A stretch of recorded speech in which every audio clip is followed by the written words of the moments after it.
Hi class, my name is Christopher Cole, and the article I chose for our Article 2 summary was written last week by Patrick McGeehan of the New York Times and is titled Facing Nurses Strike, New York Hospitals Reach Landmark Deal on Staffing.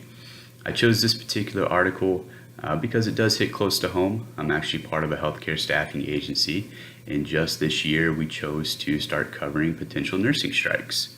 This particular agreement was fairly groundbreaking between the New York State Nurses Association and three of New York's largest hospital systems. The 4-year deal made between the NYSNA and Mount Sinai, New York Presbyterian, and Montefiore hospital systems will lead to the hiring of additional 1,450 nurses and for the first time establish minimum ratios of nurses to patients.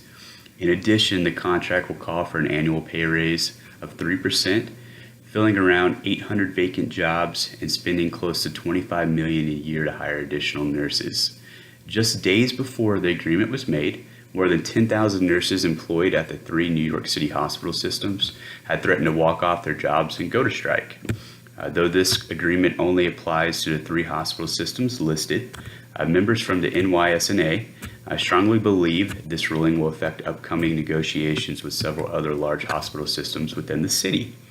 The primary issue up for debate here, and the cause for several weeks of delay in an agreement being made, was the number of nurses that should be on duty at the New York City hospital facilities.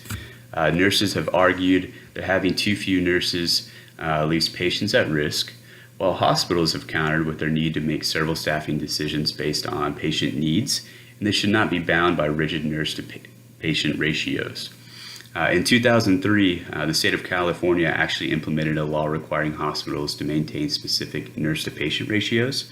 And for years now, nurses in the state of New York have also asked for minimum nurse-to-patient ratios to be set by the state and or the hospital systems without any success.